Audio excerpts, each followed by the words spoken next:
Exode chapitre 8.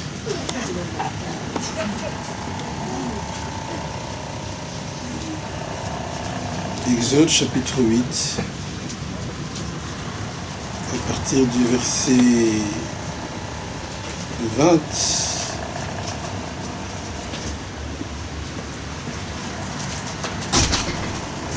Exode 8, verset 20. L'Éternel dit à Moïse, tout le monde a trouvé?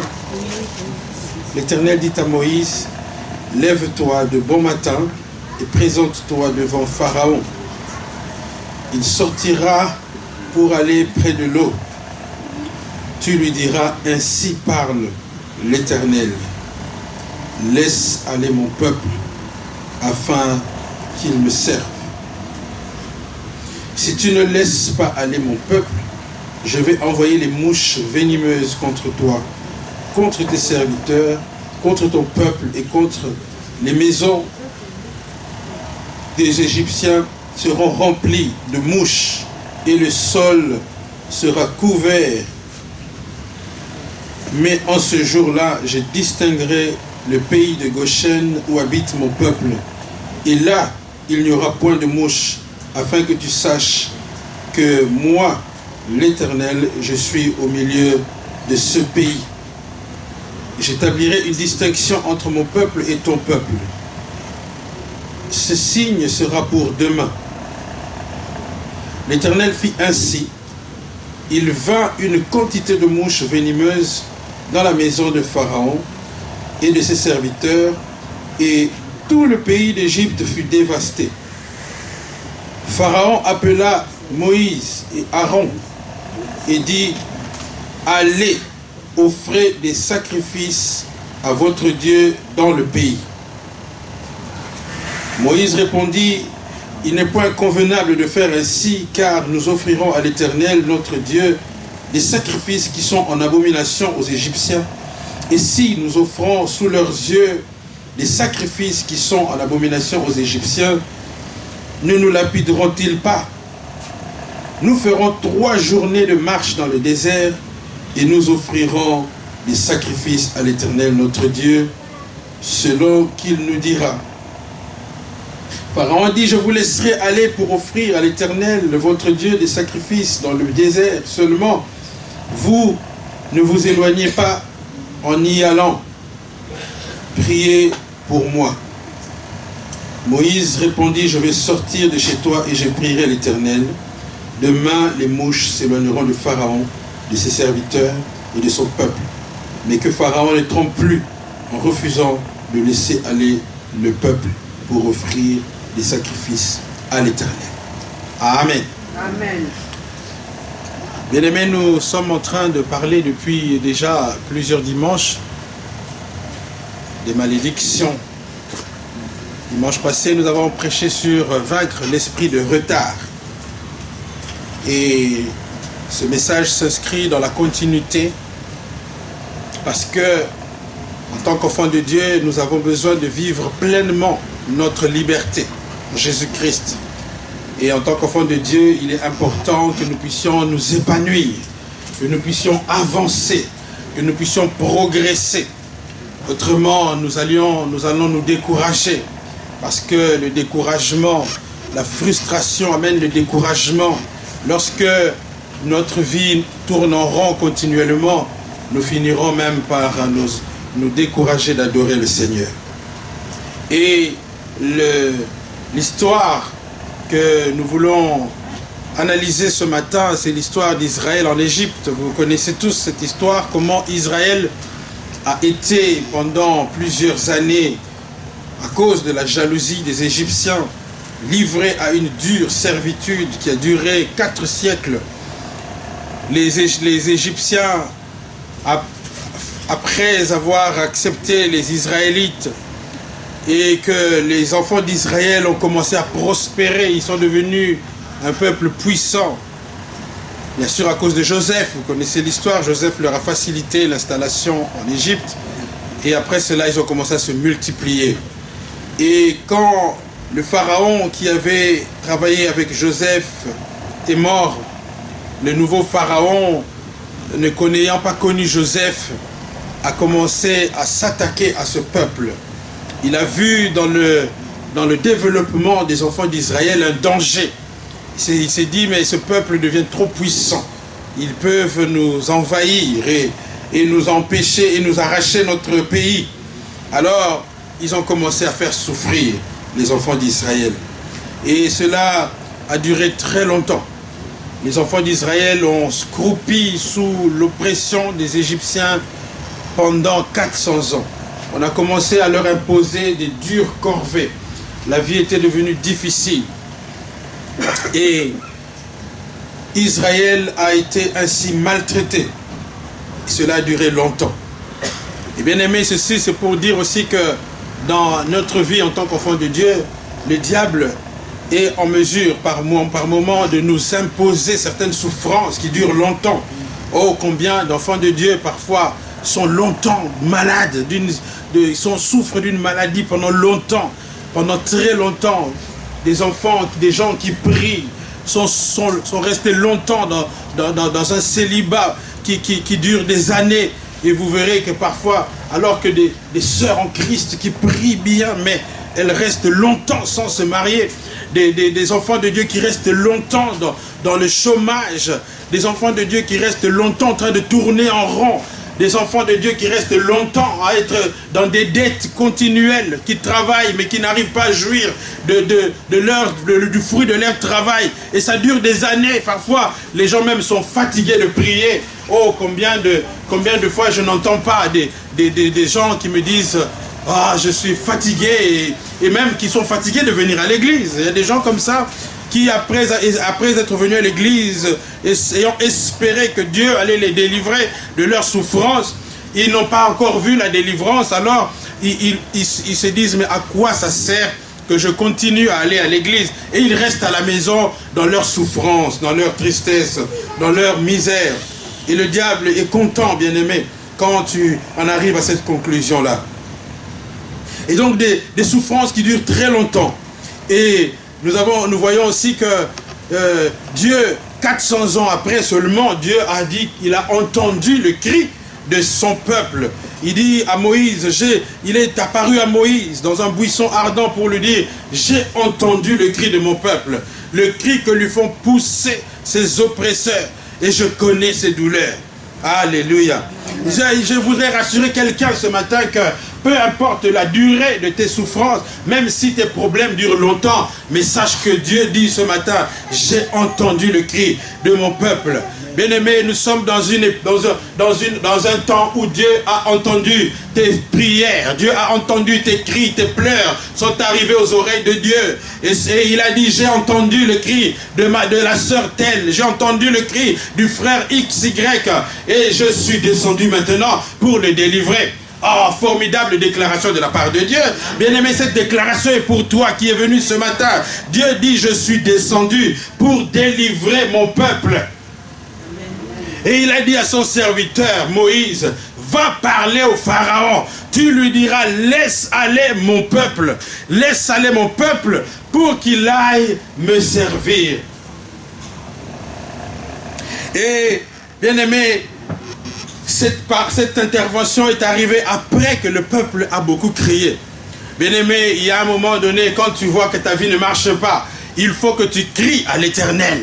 Lorsque tu vois que ta vie tourne en rond et que les affaires ne marchent pas, que le diable, les sorciers de votre famille ont toujours de l'emprise sur ta vie et dans votre famille, il y a des choses bizarres qui se passent. Il est important que tu commences à pousser des cris vers l'Éternel des armées.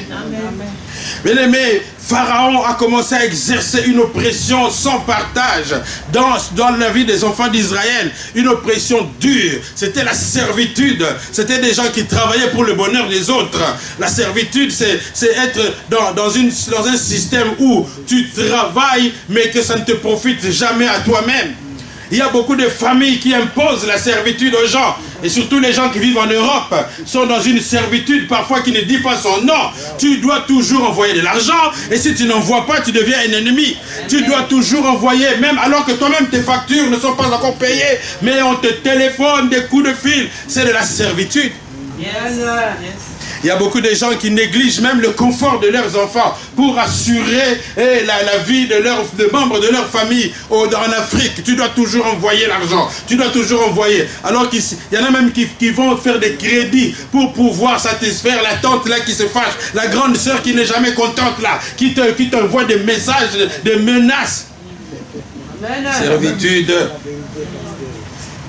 Et beaucoup de gens sont comme ça. Et vous voyez, Pharaon est la représentation de la puissance de la sorcellerie. Pharaon représente vraiment la puissance de la sorcellerie. Il y a beaucoup de familles dans lesquelles nous sommes nés. Il y a tellement de problèmes qui sont simplement la conséquence des pratiques de la sorcellerie. Et nous subissons des situations bizarres parce que les sorciers ont décrété des souffrances, des malheurs. Et ils font des incantations pour que les gens échouent. Ils jeûnent même pour que toi, tu ne réussisses pas. Les sorciers font des jeûnes pour quand ils veulent provoquer des dégâts. Surtout en cette fin d'année, les sorciers sont en train de s'activer pour qu'il y ait des malheurs et des malheurs, pour que les enfants fassent des accidents, pour qu'il y ait des accidents dans la famille, que les gens attrapent des AVC, que les gens meurent trop tôt. C'est ça que les sorciers sont en train de réclamer. Quand ils font des prières, ils réclament ça. Et vous verrez que Pharaon, il a même demandé aux sages femmes, parce qu'il était fâché contre Israël.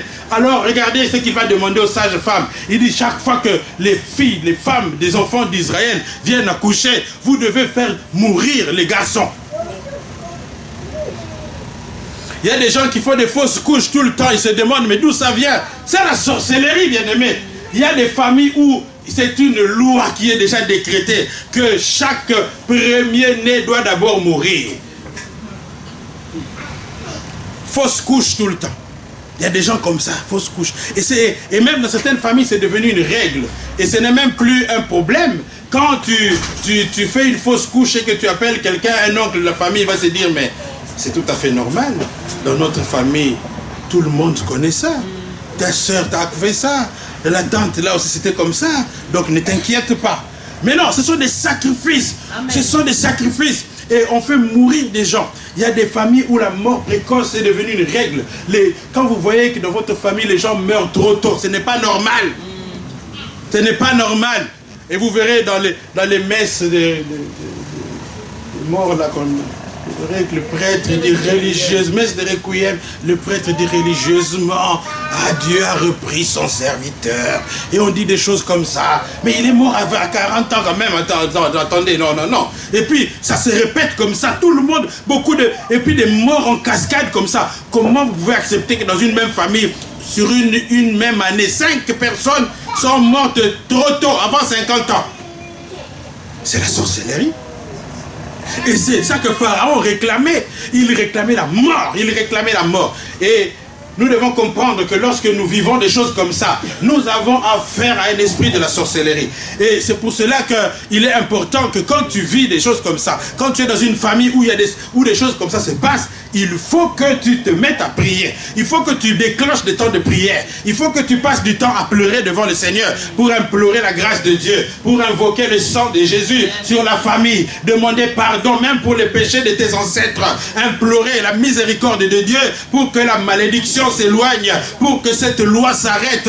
Et tu pries Dieu, tu implores la grâce de Dieu pour que la main de Dieu s'étende dans votre famille, parce que Dieu est souverain. Il faut le supplier pour que Dieu se mette à opérer quelque part. Il vient au travers des prières. Dieu agit quand on prie.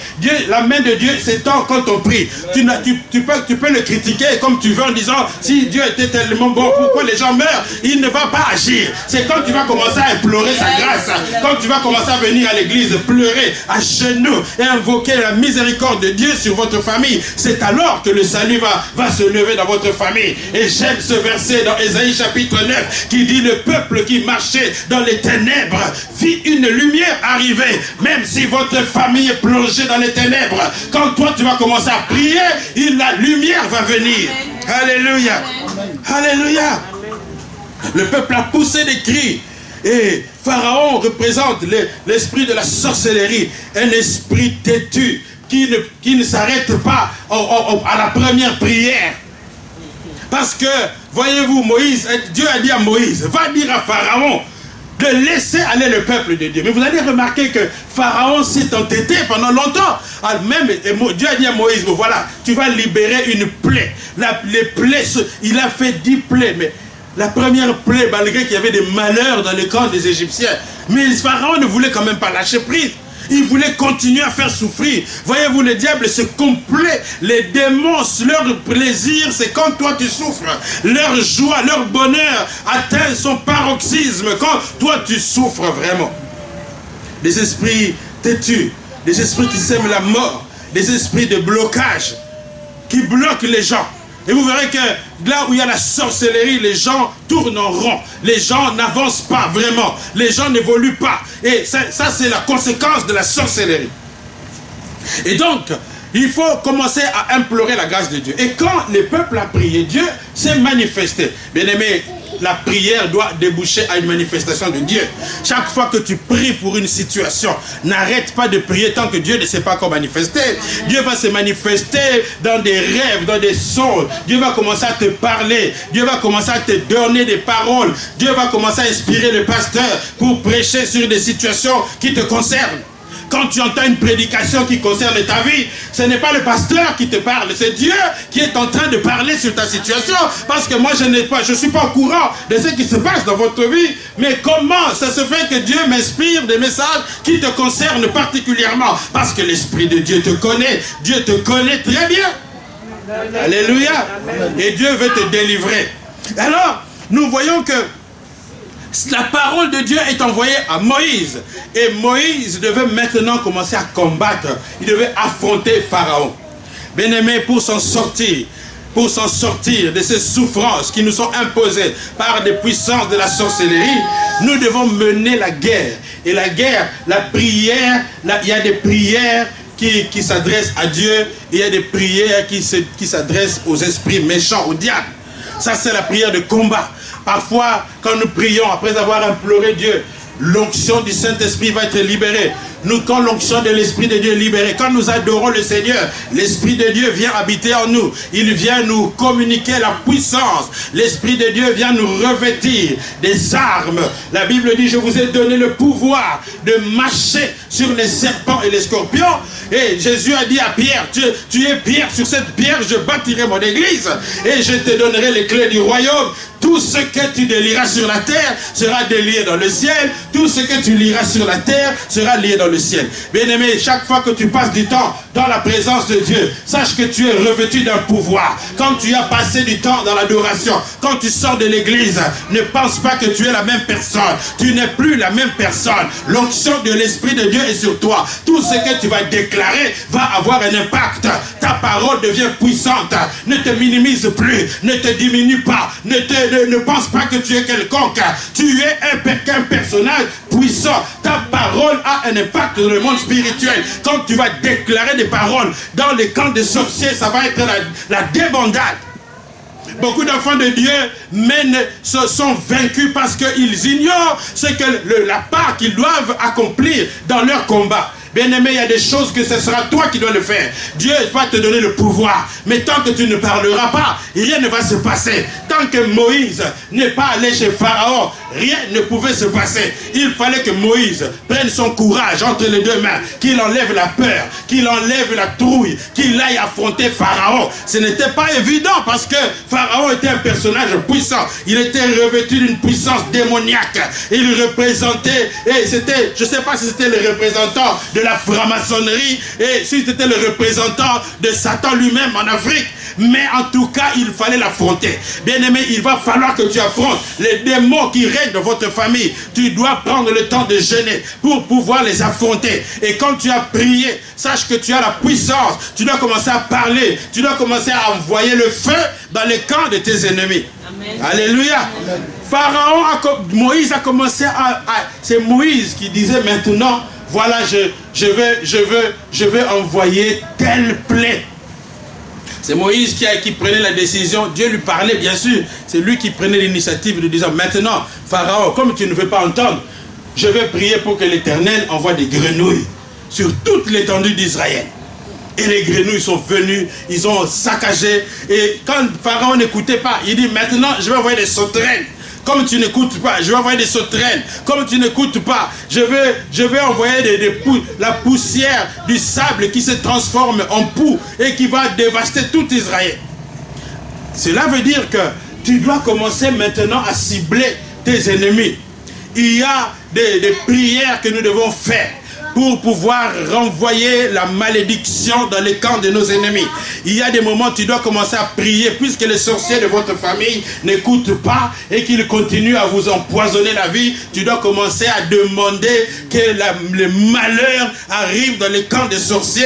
Tu vas commencer à demander, s'ils ont tué des gens, eh bien tu dois commencer à renvoyer la mort dans leur camp, parce que tu ne dois pas continuer à pleurer tout le temps. Dieu ne t'a pas appelé à vivre dans les pleurs, dans les deuils tout le temps. Si votre famille est caractérisée, il y a des familles comme ça, ils commencent même à avoir honte de dire que nous avons encore un deuil, parce que ça ne s'arrête pas. Les gens meurent tout le temps, et puis c'est des gens trop jeunes, parfois c'est honteux d'en parler. On voit bien que dans votre famille c'est vraiment la sorcellerie plus. Alors maintenant tu dois mettre fin à ça. Tu dois commencer à refuser au nom de Jésus. Amen. Alléluia. Tu dois commencer à refuser ça, et tu dois renvoyer la maladie dans les camps des sorciers, puisque c'est ça qu'ils veulent. Eh bien qu'ils subissent eux-mêmes la maladie, qu'ils subissent eux-mêmes la mort, qu'ils subissent jusqu'à ce que ça va s'arrêter. Alléluia. Alléluia. Bien aimés, nous devons savoir aussi, autre vérité, c'est que la sorcellerie, ça ne s'arrête pas seulement à la personne qui est en train de vous envoûter. Peut-être que c'est votre oncle qui est le représentant de la sorcellerie dans votre famille. C'est lui qui cause des dégâts. Mais sachez bien que même s'il meurt, l'esprit là qu'il a enclenché dans votre famille ne va pas s'arrêter. Ne va pas s'arrêter pour autant. Même si le sorcier meurt, puisqu'il a déjà donné la permission. Parce que les sorciers travaillent avec des esprits. En fait, quand les sorciers, quand nous prions, qui va opérer pour nous? C'est l'Esprit de Dieu. Tu pries, Seigneur Jésus, protège-moi. Quand les attaques vont venir, protège-moi. Et c'est Dieu qui va envoyer ses anges qui viendront te protéger. Mais c'est Dieu qui agit. La sorcellerie aussi, ça fonctionne comme ça. Le sorcier va faire des incantations. Ce n'est pas forcément lui qui va venir vraiment te faire souffrir. Ce sont les démons avec qui il travaille, qui vont opérer, qui vont orchestrer ces souffrances dans votre vie. C'est eux qui vont semer la maladie. C'est eux qui vont mettre la maladie dans le corps des gens.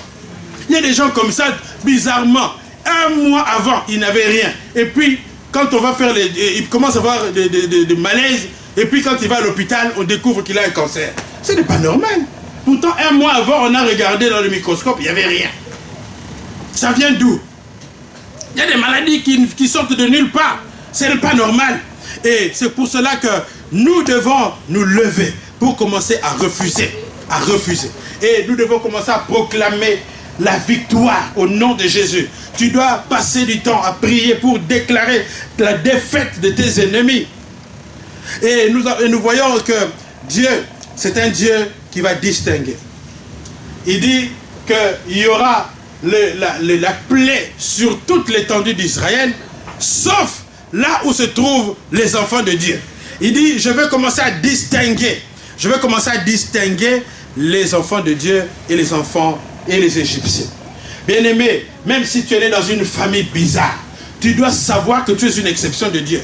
Et tu dois commencer à proclamer que tu es une exception de Dieu. Tu dois commencer à dire que moi, je suis une exception. Les malheurs qui caractérisent toute cette famille, chez moi, ça doit s'arrêter. Au nom de Jésus, tu dois commencer à refuser.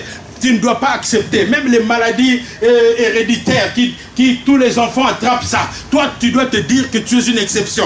Dieu a dit, je veux commencer à distinguer le territoire de Goshen. Bien-aimé, cette vérité n'a pas changé. Dieu ne change pas. Ce qu'il a fait hier, il le fait encore aujourd'hui. S'il l'a fait pour les Israélites en Égypte, il va le faire même pour les enfants de Dieu en Belgique. S'il y a une loi qui condamne tous les citoyens belges, toi, tu seras une exception. Même s'il y a la crise financière en Belgique, même si c'est le chômage, on dit que Caterpillar a fermé, ING est en train de licencier, mais dis-toi que tu es une exception de Dieu. N'aie pas peur de ce qui va arriver. On annonce que la Belgique va vivre des moments difficiles. Les gens sont en train de casser des bâtiments parce que leur avenir est en danger. Ils ne voient pas d'issue. Ne va pas t'associer à ces gens-là. Toi, crois en l'éternel. Tu es une exception de Dieu. Tu n'as pas besoin d'aller faire des marches et des marches. Et j'ai beaucoup aimé une sœur qui m'a dit, moi, je ne vais pas faire la grève. Moi, je vais travailler. Alléluia. Tu es une exception. Ne suis pas tous les mouvements. Dieu veut dire qu'il va distinguer. Il va commencer à distinguer. Et il est important. Il y a des moments, même quand nous prions, Dieu, si tu vois que tu n'es pas distingué, il faut commencer à dire à Dieu, non, il y a un problème. Seigneur, où est cette parole qui dit que maintenant je veux commencer à distinguer? Je ferai la différence entre mon peuple et ceux qui ne sont pas mon peuple. Nous devons réclamer des choses à Dieu. C'est pour cela que c'est important de connaître la parole de Dieu, parce que c'est lui-même qui dit que je vais distinguer. Alors pourquoi est-ce que tu es mélangé? Pourquoi tu dois souffrir comme n'importe qui? Pourquoi est-ce que tu dois être malheureux comme tout le monde, alors que tu es un enfant de Dieu? Tu dois refuser, tu dois connaître ton statut, tu dois connaître ton identité. Alléluia. Et Dieu dit, je vais distinguer mes enfants des enfants d'Israël. Il faut proclamer la distinction, parce que autrement les gens ne croiront pas. Les gens ne vont pas croire. Et Dieu a endurci le cœur de Pharaon. Pourquoi? Parce qu'il voulait faire éclater sa gloire. Il y a certaines situations qui manifestent la gloire de Dieu. Il y a certaines situations que tu traverses dans lesquelles les gens vont quand même voir la gloire de Dieu. Parfois, tu peux être au chômage. C'est vrai que c'est difficile, c'est malheureux. Mais tu seras un chômeur exceptionnel. Alléluia. Dis un bon amen. Amen. Tu peux être malade de la même maladie que tout le monde. Tu seras un cancéreux exceptionnel. Parce qu'en toi, il y aura la paix. Les gens, tu peux même être à l'hôpital, mais tu seras un malade différent. Parce que tous les autres malades seront en train de pleurnicher sans espérance. Mais toi, c'est toi qui vas commencer à les encourager. Parce que toi, tu as de l'espérance. Toi, tu es un enfant de Dieu. Même si tu es alité à l'hôpital, tu peux prêcher la parole de Dieu là-bas à l'hôpital, parce que à n'importe quel moment, ton Dieu peut te visiter dans cet hôpital pour te sortir de là. Mais Dieu t'a laissé un peu de temps à l'hôpital là pour que tu puisses parler à quelqu'un qui n'aurait jamais eu l'occasion d'entendre cette parole. Alléluia. Alors quand tu es malade, ne passe pas ton temps à pleurnicher comme un païen. Quand tu traverses des moments difficiles, ne passe pas ton temps à te lamenter comme quelqu'un qui n'a pas d'espérance. Loue le Seigneur et proclame sa grandeur. Dis que Dieu va te délivrer. Dis, annonce aux gens qui te voient dans cette souffrance que ton Dieu va bientôt venir te secourir. Alléluia. Imaginons, vous savez, les citoyens américains sont des citoyens qui connaissent leur identité.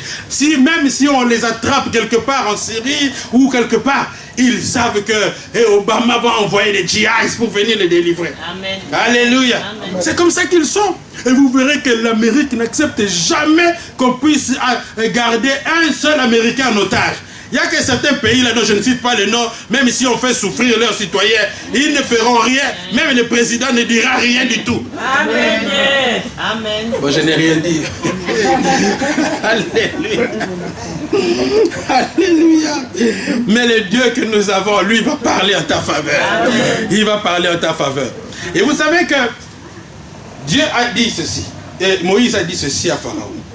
Laisse aller, Dieu a dit, laisse aller mon peuple pour qu'il aille me servir. Pour qu'il aille me servir. Il faut savoir que le but de la délivrance, parce que tu vas être délivré, dis à ton voisin, tu vas être délivré. Alléluia. Mais le but que tu poursuis, que Dieu poursuit, c'est pour que tu ailles le servir. Dieu va te délivrer de cette situation, de cette malédiction-là, de cette souffrance-là. Sache que ça va s'arrêter. Alléluia. Ça ne continuera pas tout le temps. Tu ne seras pas tout le temps dans ce problème. Tu ne seras pas continuellement dans ces liens de famille-là. Il y aura un temps où ça va s'arrêter. Il y aura un moment où ça deviendra une histoire. Il y aura un temps où ça sera un souvenir lointain. Parce que ton Dieu est un Dieu de délivrance. Mais le but que Dieu poursuit au travers de ta délivrance, c'est que tu ailles le servir. C'est que tu ailles le servir. Et le Pharaon ne veut pas laisser les enfants de Dieu pour qu'ils aillent le servir. Dieu voulait délivrer son peuple pour qu'ils aillent le servir. Parce qu'avec ces envoûtements-là, tu ne sais pas bien servir le Seigneur. Et quand tu es lié, même la prière ne sort pas bien. Surtout quand tu pleures beaucoup là. Tu n'as pas le zèle d'aller à l'église. Hein? Les gens qui ont trop de problèmes, d'année en année, ils sont fatigués. Tu vois, même un prédicateur qui a trop de problèmes, il va commencer à prêcher vraiment sans assurance. Parce que lui-même, il ne voit rien. Il faut que Dieu te délivre. Pour que tu puisses sortir la vraie prédication. Alléluia. Et vous savez, quand un pasteur vient de vivre une délivrance, vous allez sentir vous-même que ce monsieur, il vient de vivre quelque chose d'exceptionnel. Pas dans la raboïté avant. Alléluia. Il faut que Dieu te délivre. Même la vraie louange, même les gens qui chantent, quand vous voyez qu'ils chantent exagérément bien là, c'est que quelque chose vient de se passer. Alléluia. Mais s'il y avait de la souffrance, ils chantent seulement bon, de toute façon. Mais quand Dieu veut de faire quelque chose, tu vas commencer à chanter en désordre. Alléluia. Il faut que Dieu fasse quelque chose dans ta vie, ma soeur. Et je prie vraiment que Dieu fasse un miracle pour toi. Pour que tu ailles le servir. Le but de la délivrance, c'est commencer à servir le Seigneur vraiment, vraiment. Et Pharaon va dire ceci à Moïse. Mais non. Adorer Dieu ici en Égypte. Adorer Dieu en Égypte. Vous voyez, Pharaon dit, mais c'est pas grave. Comme le diable, il est comme ça, il est rusé. Comme tu insistes tellement que tu veux adorer le Seigneur, il te dit, ça va. Je ne t'empêche plus d'aller à l'église. Mais reste encore en Égypte. Reste encore en Égypte. Vous voyez, reste en Égypte. Ça veut dire quoi? L'Égypte, c'est l'image du monde, l'esprit du monde. L'Égypte, c'est le monde. Ça représente le monde. Et il dit, tu peux être chrétien, mais alors reste quand même en Égypte. C'est ça. Bien-aimé, le diable est rusé. Il va te laisser aller à l'église, mais il dit, reste quand même en Égypte. Ça veut dire que quand tu veux vraiment servir le Seigneur, il y a des milieux que tu dois vraiment arrêter de fréquenter. Parce que ça ne marchera pas. Il y a des gens comme ça. Il veut être vraiment un monanzam. Mais il est toujours dans le milieu des gens qui ne prient pas. Tu ne vas pas faire long feu. Tu ne vas pas faire long feu. Si tu veux vraiment maintenant servir Dieu. Parce que dans la vie de chaque personne, nous commençons d'abord par être des païens et des mondains. Quelqu'un me donne un bon amen.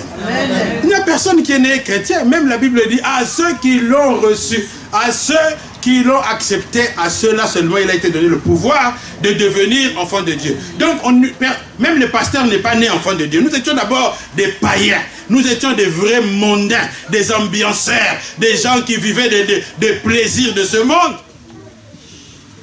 Bon, maintenant, la parole de Dieu nous a été proclamée. Nous avons entendu et nous avons aimé ça. Ah, dis à ton voisin, j'aime la parole de Dieu. J'aime la parole de Dieu. N'est-ce pas? Si tu n'aimais pas, tu n'allais pas venir ici.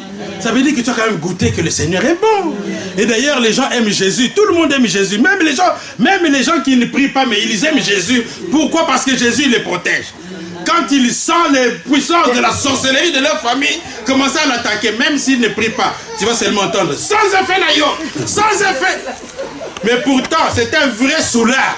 Mais sans effet, il connaît. Pourquoi? Parce qu'il a besoin de Jésus. Alléluia. Tout le monde a besoin de Jésus. Et aujourd'hui, les gens ont compris. Tout le monde a déjà ça, sait que Jésus, il protège. Même les gens qui ne vont pas à l'église, ils savent que Jésus protège. Un jour, j'ai parlé avec un de mes frères. Bon, il ne prie pas. Et ils sont encore maison mère. Il dit toujours, nous, on est la maison mère. Hein? Nous sommes des Binzambi. Comme on nous appelle, eux, ils sont à la maison mère. Alors, quand il est devenu ministre, je lui ai dit, mais tu sais que dans les milieux des ministres, là au Congo, il y a beaucoup de fétiches. Ah, il dit non, mais là, si on a causé dans le bureau, là, petit, je dis toujours, Jésus, il m'a neutralisé.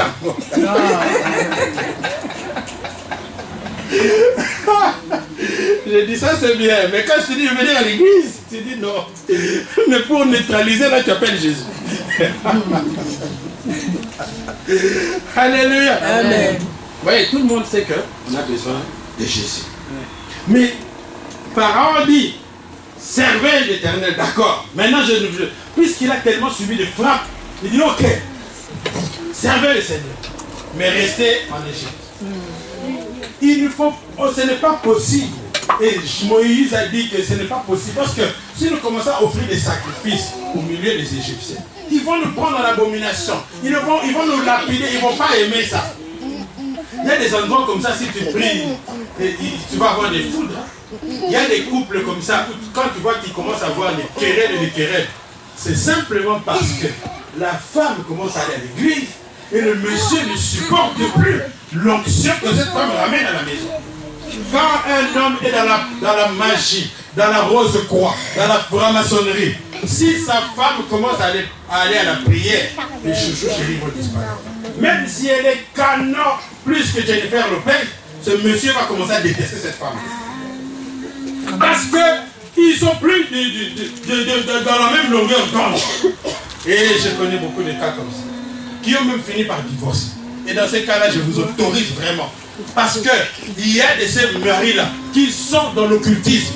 Ils sont prêts à sacrifier les enfants. Et j'entends souvent des gens comme ça. Le mari occultiste. Et il offre la voiture à son fils de 17 ans. Moins d'une semaine, la voiture chute, tonneau, accident, voiture déclassée. Comment vous expliquez ça? Et toujours des guerres. Il se fâche pour un oui, pour un non. La femme n'a rien fait. Il commence à se fâcher. Il ne veut même plus être en relation avec cette femme. Et il y a même certains maris qui n'oseront plus venir à la maison. Ils te laissent la villa, une villa compliquée, mais le mari te laisse ça. Il ne veut pas venir parce que tes prières le dérangent. Amen. Il y a de ces moments-là, ça ne va plus, ça ne peut plus marcher, c'est pas possible. Parce que vous n'avez pas le même esprit. Moïse a dit, ce n'est pas possible qu'on puisse continuer donc ce n'est pas possible qu'on serve le Seigneur en Égypte. Ça ne sera pas possible de servir le Seigneur en Égypte parce que tu vas commencer à adorer Dieu. Il y a certains milieux que tu ne pourras plus, ça ne marchera plus. Tu ne peux pas, parce que ça ne va pas marcher. Ils vont tout faire pour étouffer ton feu là que tu as. Tu ne peux pas dire que je vais servir le Seigneur, mais je vais quand même garder les mêmes amis que j'avais. Ce n'est pas possible. Il y a certains amis que tu dois devoir balancer. Parce que sinon, c'est eux qui vont t'emmener dans leurs histoires.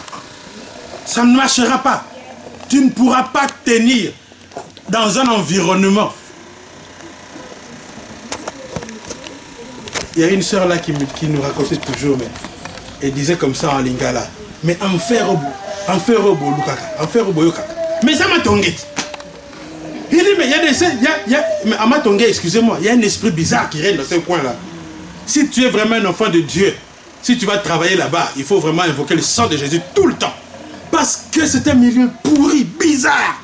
Quand tu es au salon de coiffure, les gens qui te coiffent, mais ils disent des massolos là que tu ne peux pas supporter.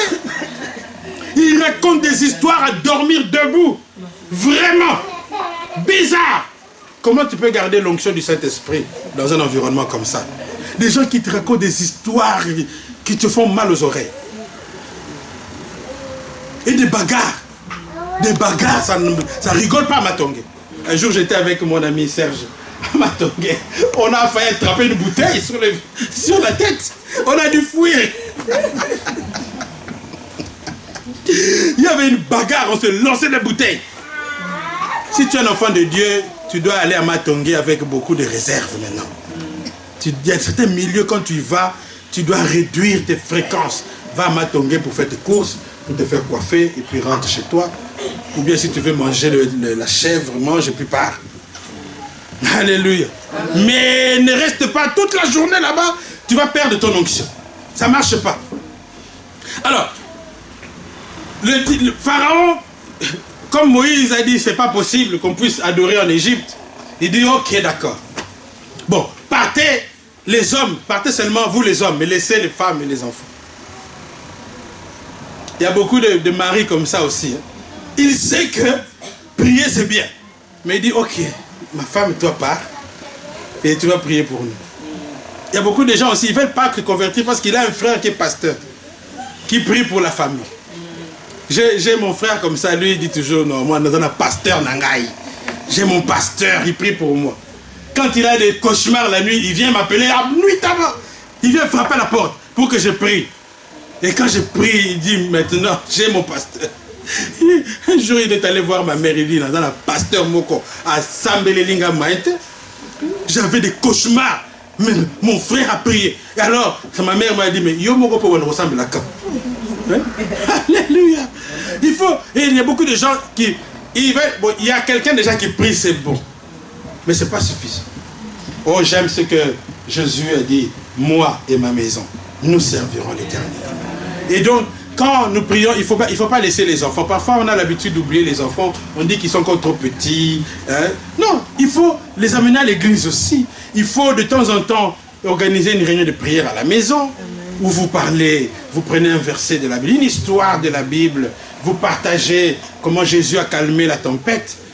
Les enfants, ils captent, ils gardent ça. Pourquoi nous devons parler de la parole de Dieu avec nos enfants? Pour qu'ils puissent déjà avoir la foi en Dieu. Lorsqu'ils vont commencer à vivre des attaques du diable à l'école, ils vont se souvenir de toutes ces histoires que vous avez lues à la maison avec papa et maman. Alléluia. Moi et ma maison, nous servirons l'Éternel. Mais Pharaon a dit non, seulement les hommes. Les hommes partaient. Laissez les femmes et les enfants. C'est une erreur. Tout le monde, nous devons aller à la prière. Alléluia. Amen. Ne laissez pas vos enfants, amenez-les à l'église. Comme ça, dès l'enfance, ils ont déjà l'habitude d'aller à l'église. Et quand ils vont grandir, ça sera tout à fait naturel. Ils ne vont même pas se poser des questions. Ils savent déjà que tout homme normal doit aller à l'église. Amen. Et apprenez aussi à vos enfants à donner l'offrande à l'église.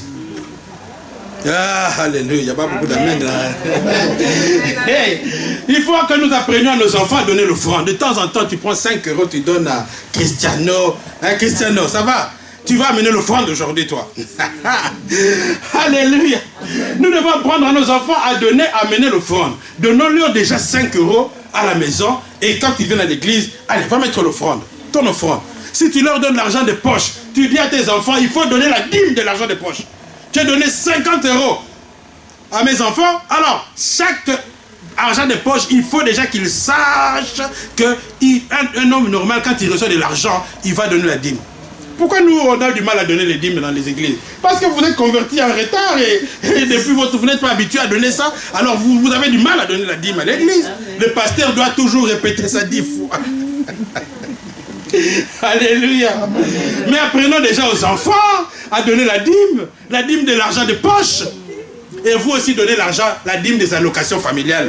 Alléluia. Amen. Ce n'est pas votre argent, c'est l'argent des enfants. Amen. Pourquoi vous voulez donner la dîme des enfants? Amen. Alléluia.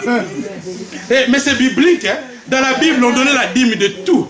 La dîme de tout. Écoutez ce que Jacob a dit ceci. Jacob a dit ceci à Dieu. Si Dieu, tu me bénis dans ce voyage, si tu me gardes, si tu me donnes à manger, si tu me donnes des vêtements, tu seras mon Dieu. Et je te donnerai la dîme de quoi? Alléluia.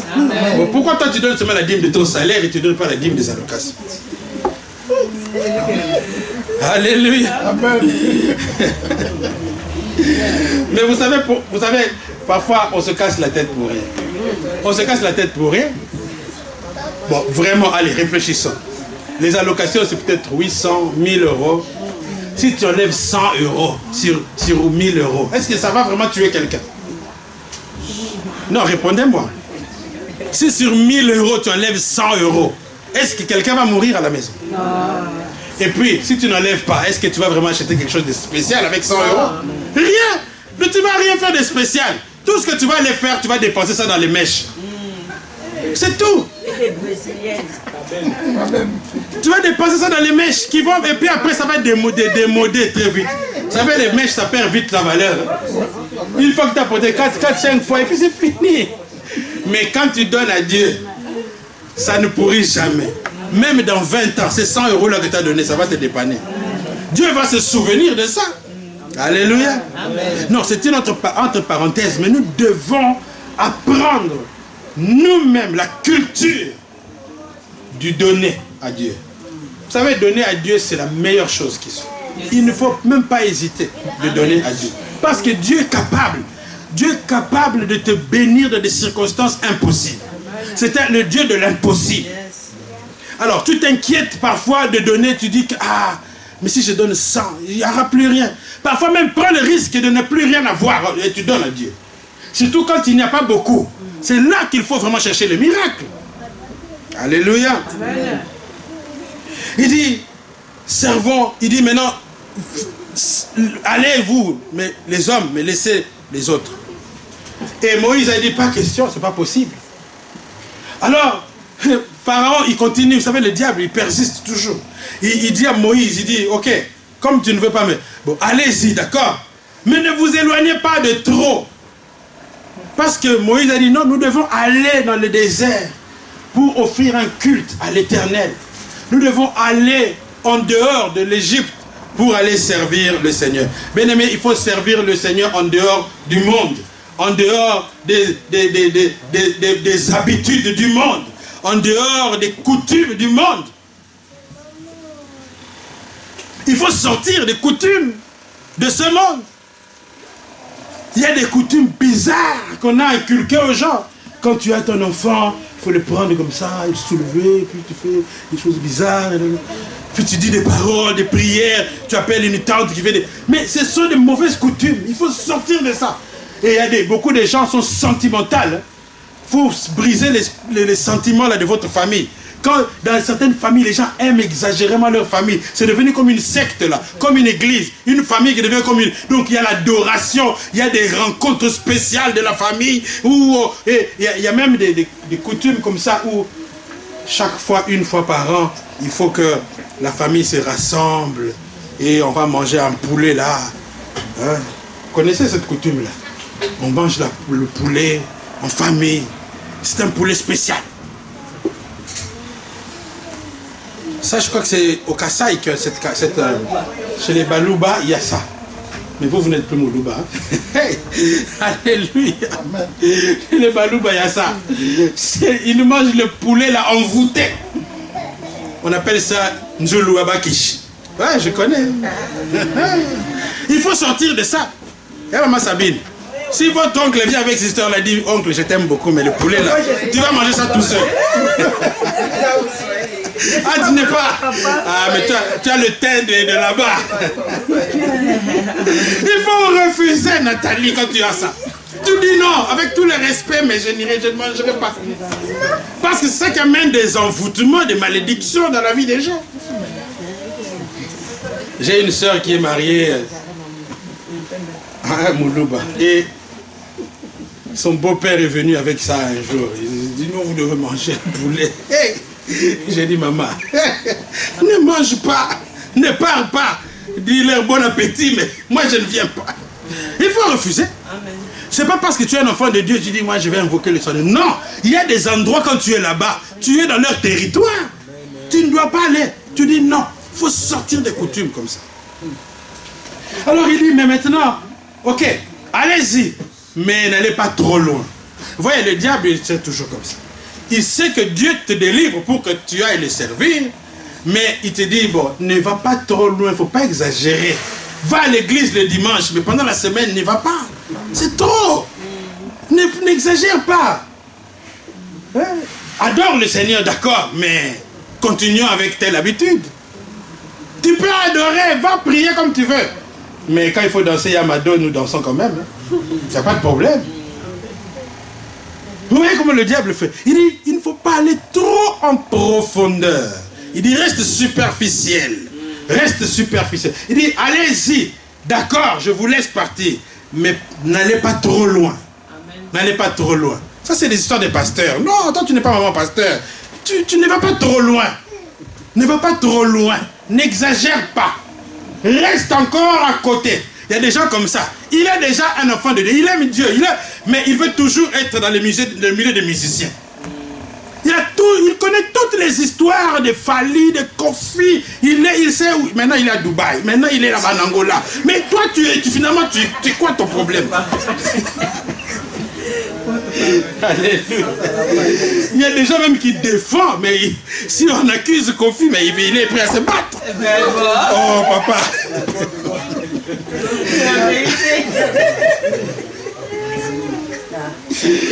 Alléluia.